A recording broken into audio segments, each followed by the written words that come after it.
done it. Yeah. It's horrible. Okay, and the clicker is just falling back, isn't it? Yeah. Okay, can you hear me? Yeah. So good afternoon, everybody. I'm Robb. I'm a teacher and teacher trainer based in Barcelona. And today I'm going to talk to you and share some research that I carried out at Manchester University last summer. I teach at Manchester every summer. I teach a pre-sessional course which runs 10 weeks. And my students at Manchester last summer, I had a class of 16, and that was one Iraqi, one Omani, one Italian, one Thai, and 12 Chinese students. And I obviously divided the students up. I had them on 4 tables of 4, and I split them up in their nationalities. But you have to bear in mind that these students, it's the first time they've been away from home. They've studied their undergraduate degrees in their home countries, and they're coming to Manchester to study their postgraduate degrees. But before they gain access, they have to complete a 10-week course. And this 10-week course means they need successful completion of the whole course in terms of attendance and all of the activities that are carried out during the course. They need to give a 10 to 15-minute presentation, and they need to produce a 2,000 to 3,000 word written study project, academic writing. And let's just say that the motivation for academic writing was fairly low. Okay, so we had quite a high proficiency of English amongst these students, but they wanted to get onto their postgraduate courses. They weren't interested in being on the pre-sessional course. So I had a problem of motivation, and I also had a big problem of, without any offense to the Chinese students, bearing in mind this is the first time that they've been away from their families, Mandarin being a predominant language of interaction in the classroom. So on a table of 4, I would have 3 Chinese students and 1 different nationality, and to a certain extent, the other nationality was ostracized a little bit, and they felt segregated from the group. So I needed to think of ways that I could try and get the students to collaborate and try and build a sense of community within the classroom. And also, I wanted to try and motivate them with their academic writing. So my talk today, instant messaging, chilled out chat room, creepy treehouse, chilled out chat room or creepy treehouse, is about how I decided to set up a class instant messaging group in order to motivate my learners and to harness a tool, harness the affordances of an electronic device that all of my learners had and were using on a daily basis in their private life. So as you can see, or as you can't see, there we go. So given the opportunity, in any breaks, my students are on their mobile phones. And we all know this. We all do this. We're all sat here now on our mobile phones, and it's fantastic. So what I wanted to try and do was to make a correlation between the social media updates, between the tweeting, and between the instant messaging that the students were doing, and academic writing.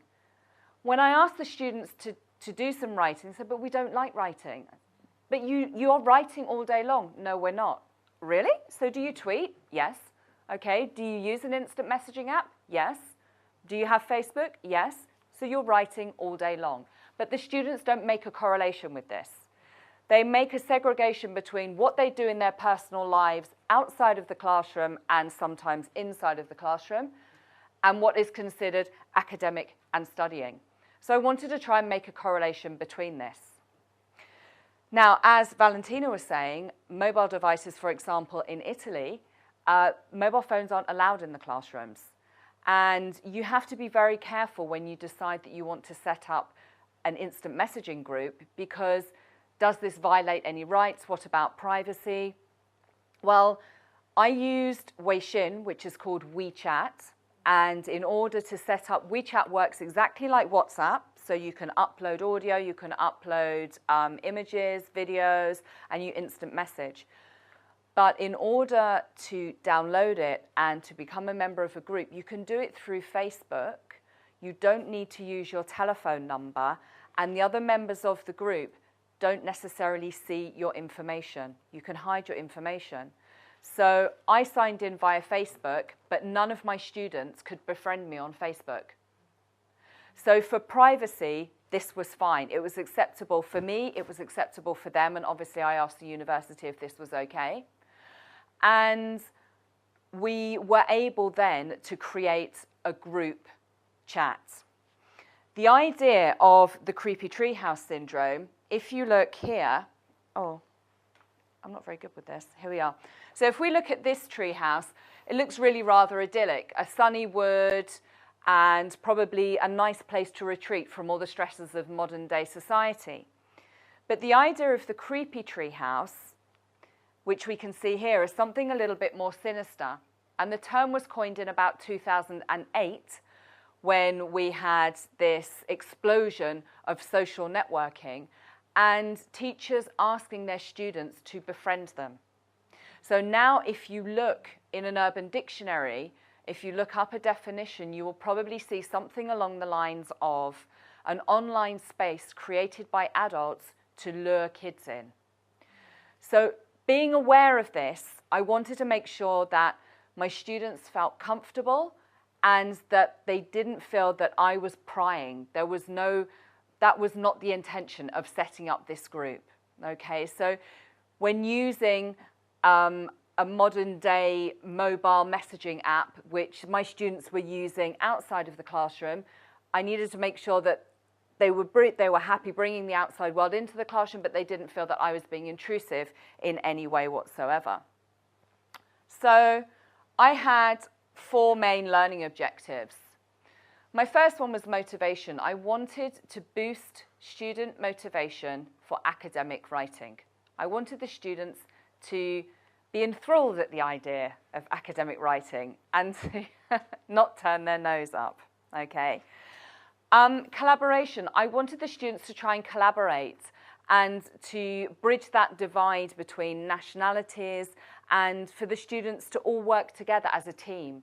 Again, this is the first time that they'd been away from their families, so I wanted them to have this sense of community inside the classroom. I wanted them to build a community of practice where they would be sharing their work and learning from each other. And of course, I wanted them to improve their writing. And we all know that the best way to improve something is to practice it. So what I did was I set up several different activities. I'll just share a couple with you here today. The first activity that I set up was a synonym race. In an academic context, the students have a high exposure to academic text, quite clearly, and there are a lot of high-frequency words: investigate, research, evaluate, analyze, critical. Not only do the students have problems understanding what these words mean, but then when they're reading academic texts and they want to produce their own pieces of writing, we find that there's a high repetition of these words. So I wanted to try to encourage them to increase their lexical range. So I set up a simple synonym race. And what I did was the students worked together in their groups of 4.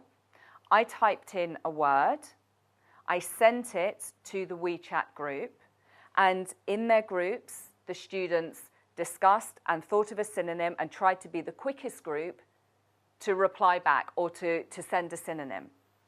So there was a little bit of a competitive element which motivated the student to participate, but also they were learning because they were seeing different options. And yes, I did include words like good and bad because, believe me, they are high repetition words in a piece of academic writing. So it was a good way, it was a good fun activity to engage the students, but it was also a way of me, after reading their pieces of writing, being able to include high repetition words and for the students to be able to learn from each other and to consider using a different lexical item the next time they were writing. The second activity that I tried, the students attended a weekly lecture. Now, they're attending a weekly hour-long lecture on something that they know nothing about and quite possibly aren't interested in. Now, for me, as English is my first language, if I attend a lecture that I don't really know anything about and I'm not interested in it, I switch off quite quickly. And this is what was happening with my students. But my students were supposed to be taking notes in the lecture so that we could talk about it in class afterwards.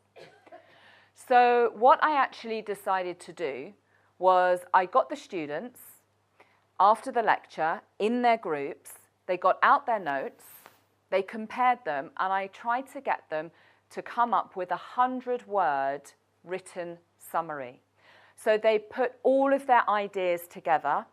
They thought showered their ideas, as the term goes these days, not brainstormed. And they looked at the main points from the lecture. They considered a little bit of structure. And once they had come up together collaboratively with their summary, they wrote it and sent it on the WeChat group. So we have 4 100-word written summaries. This activity, the whole activity, took about an hour and a half in all. Then the students read the other 3 summaries from the other groups, and they looked at the language. They looked at if there were any points that they didn't agree with, any inaccuracies, things that they wanted to ask the other groups. They made notes, they discussed together. Then each group read out their summary in turn, and if any other group had a question, they shouted stop. And the question was brought open class, we would discuss it, maybe there might be a language element or it might be a structural element. But the fact was that because the summary had been written collaboratively between 4 students, no one student felt pinpointed. They felt that because they were working together, they felt strong as a team working together and that they were learning from each other. And believe you me, they did shout stop quite a lot. And they felt fine being stopped by their classmates because they felt that they were able to justify the language that they'd used and their ideas. I've got 2 examples here so that you can see the kind of summaries that they were writing. I had permission from 2 of the students or 2 of the groups of students to be able to use them for my further research, hence using them in this presentation. But this gives you an idea of the 100-word summaries that they produced, which is when they went to look at a lecture on. Can anybody work out what the lecture was on?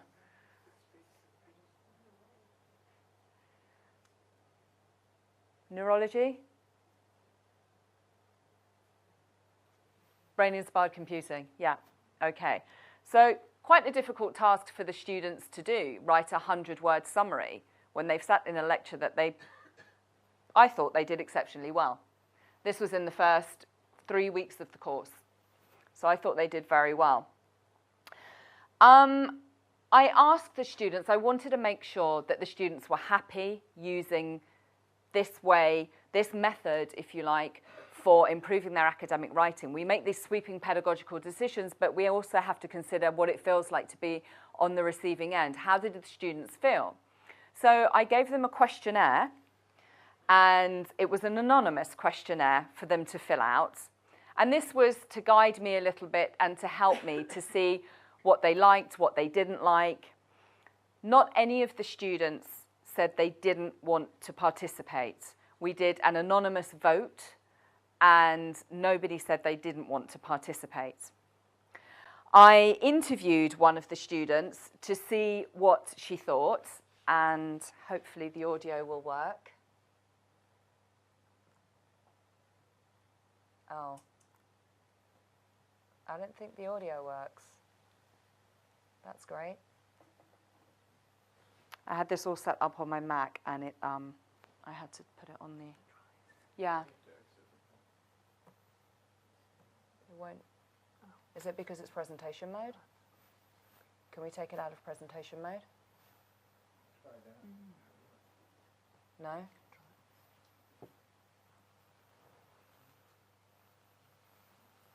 Here, should work, yeah. Is it not connected now? No. Wonderful.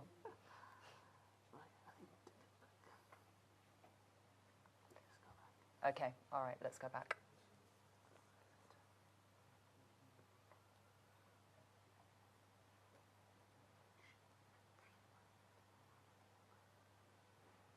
So, mental note to self, never depend on your own technology when it doesn't work, and then you have to use the technology that's provided for you. Okay, so the student that I interviewed said that she thought that having the opportunity to interact with her classmates made her feel part of a group and a family and a community, and that she liked being a part of that group, and that she liked interacting with the teacher and feeling that she could interact with the teacher.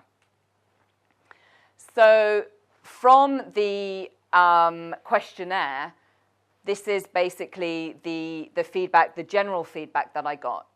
So the students found the activities, all of the activities that I carried out, fun and interesting. They now were considering academic writing in a different light, something which they had dreaded before, they now actually enjoyed. And I've carried this out in different contexts, in the Cambridge exam class as well, for FCE writing practice, where the writing has to be 150 to 190 words long. Students working together in pairs, again, brainstorming their ideas, coming up with their piece of writing, writing it on the group and sending it, and then reading and peer sharing the ideas and seeing how the peers, how their classmates had answered the same question. And it's a great way for students to share their ideas. They felt that they were communicating more with their classmates.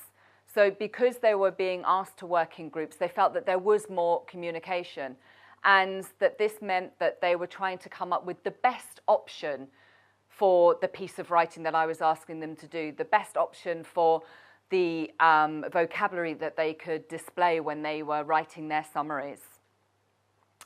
They were comparing their work, so they came up with their ideas, and the idea of comparing their ideas with somebody else in their group, it added a competitive element. So they started to compete, and this was reflected in the quality of the writing. So we were getting the best lexical range of language that my students could provide. They felt closer to me. So in a lot of teaching contexts, there is this idea of a hierarchy between the teacher and the students, particularly in a university setting. And in the Middle East and Asia, this is particularly the case. So for the students to be able to interact with me and for me to be a part of the group, they felt that it narrowed the gap between me and them. And that by me giving them feedback and being a part of the group, they felt more confident. And because they felt more confident, they felt more motivated. So their motivation increased, and the quality of their academic writing increased.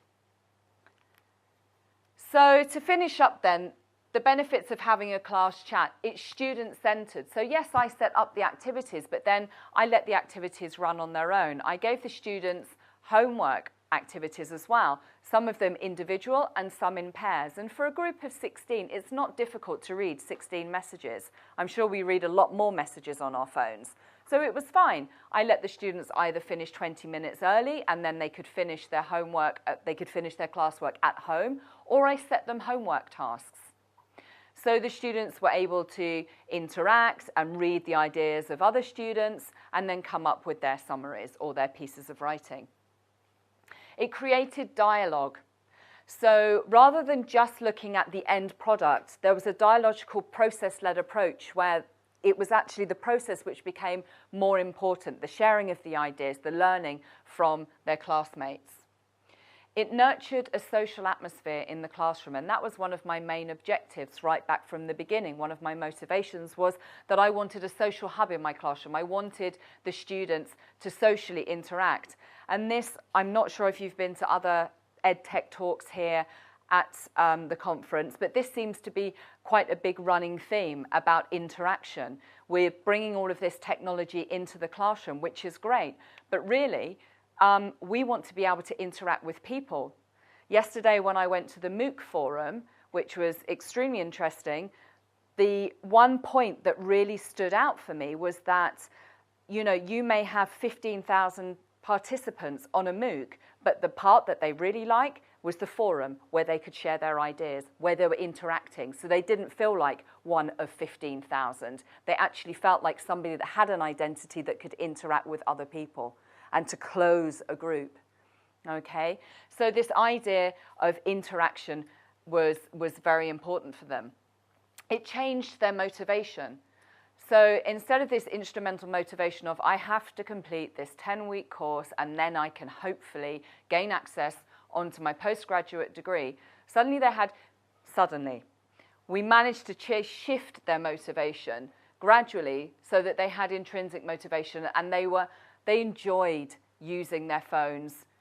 They enjoyed interacting with each other. And so there was a shift of motivation. And I did see a big difference in the writing. And of course, we had created our own personalized learning platform. So for those 10 weeks, we had created a learning platform that could be referred to. The students could share ideas.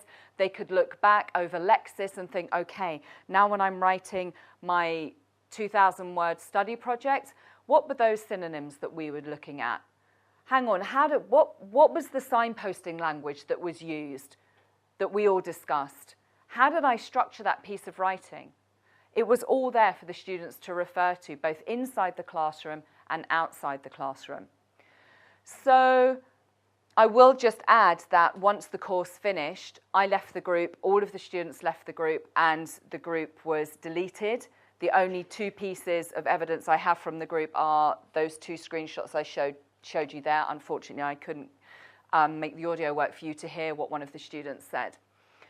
So bringing all of this to a close then, my main message here is that technology, which again, I'm sure a lot of you have heard, technology is as good as the user, and it's the way that we exploit it. It shouldn't be a gimmick, I don't think. I think if there's a way that we can use it so that we can scaffold the learning process, we can harness something which people are familiar with anyway, we don't have to teach them how to use it. It was a mobile cross-platform mobile messaging app, which is free to download.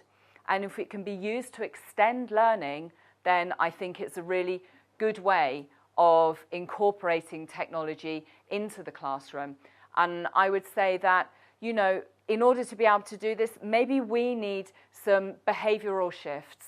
And this came up yesterday when I attended Nick Robinson's talk.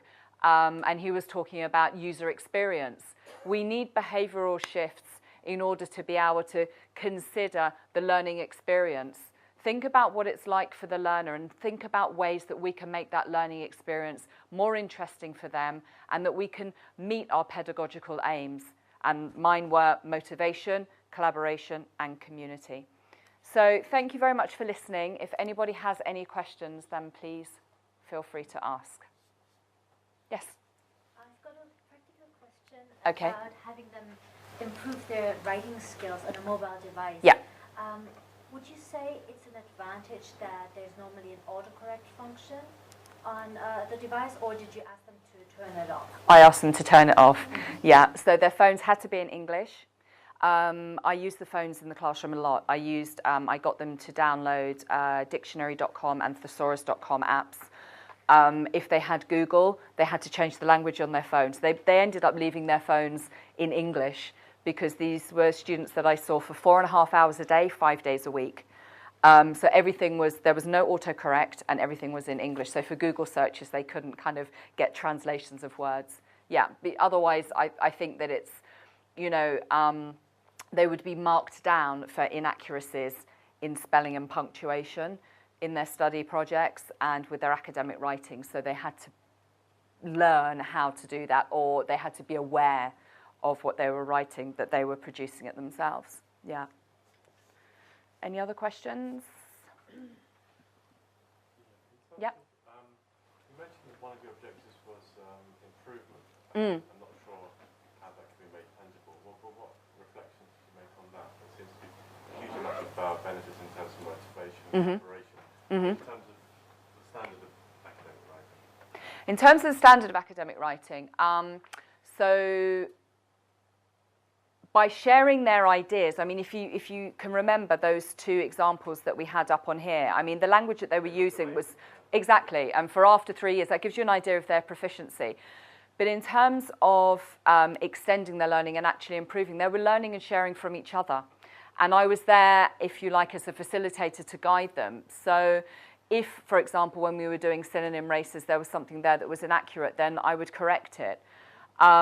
But because they had, like I said, it was like a personalized learning platform, what they were doing, they were then replicating some of the language that they were uploading onto the chat in their own writing. And I encouraged that. I didn't mind, you know, I would prefer them to copy things that they have liked, phrases they like, or signposting language that they like, so that it becomes a part of their own language. And I encourage them to do that. Look back at the chat and see how you can use some of the language in your own writing. And that was a way of them extending their learning and improving the writing. Does that answer your question? Yeah. Yeah. In terms of quantifying that change, yeah. That would be something for the future, I guess, in terms of measuring it. Yeah, in terms of measuring it, I mean, I did see a better standard of writing. Right. So that was it. I mean, yeah, the competitive elements also, they were trying to demonstrate their best language, much like in you know, when you tell students in an exam, you have to demonstrate, show off your best language, and the competitive element really, yeah, it helped them. Yeah. Yeah. Can you actually mention some more activities? We saw this summary, Mm-hmm. but what other things did you have? So like a class chat, but it's just kind of too broad. Can you mention the actual specific activities that you're using, the messaging activities, applying this? Yeah, okay. So I gave them a YouTube link. I uploaded a YouTube link, which was a TED Talk, and they watched it. And then they had to write a summary of what they thought, what the main points were. And how did they write it? In the mobile phone? Yeah. 100 words or 150 words. Okay. Yeah. 100 words, and then what did they do with it? They uploaded it, and then we discussed it the next day. Did But they write it in the school or at home? No, at home. That was a homework activity I got them to do at home. And what level? Because that talks actually quite high level. So what was the level of your students and how old were they? Because you didn't mention the age. Okay, sorry. Pre-sessional. Okay, so pre-sessional group. Pre-sessional is before you go on to study at university in the UK. Right. It can be for it can be for undergraduate or it can be postgraduate. The English level, was it the competence level? Was it B2 or C2? C2. Yeah, because they're going on to study postgraduate degrees, master's degrees. So I was able to use something like a TED Talk or a YouTube talk. I gave them a YouTube talk on malaria. So like 18-year-old C2 levels? No, they were all going on to study a postgraduate degree, so they were at least 21 years old. 21, right. Yeah. Okay. I didn't know that. Yeah. Yeah. Okay, so that you did the So TED Talk? yeah, so you can give them short YouTube videos or TED Talks. I gave them questionnaires to fill out and for them to then summarize their own thoughts and to upload that. It was always the idea, there was a lot of reflective practice there, so that they had to think about what they'd learnt that day, or when I gave them a questionnaire, I uploaded a questionnaire, they answered it on a piece of paper, and then they wrote a summary of their main. What was the point of using their mobile phones when everybody has a PC at home, since it was homework? Because we could share all of the information. It became a learning platform. It became a shared learning space. That was the main thing, harnessing a shared learning space. Yeah, that was the main objective. Couldn't you have achieved it using their iPads, tablets, or laptops? Yeah, so you didn't need specifically using messaging? No. Well, I decided to use an instant mobile instant messaging app, but I mean that was the solution, if you like, the strategy that I chose to solve my teaching dilemma. But I mean, if you wanted to use Google Docs, then that would be fine. But it was the motivation element of using the mobile phone that engaged the students. And what is the yeah. Oh right. Okay. Sorry, I have to finish. The actual link of this, because if you want to use it, if you could give us the actual name of the name of, sorry, this is me, if anybody wants to email me any questions, or I have a blog as well. I have to stop talking now, I'm sorry. Thank you.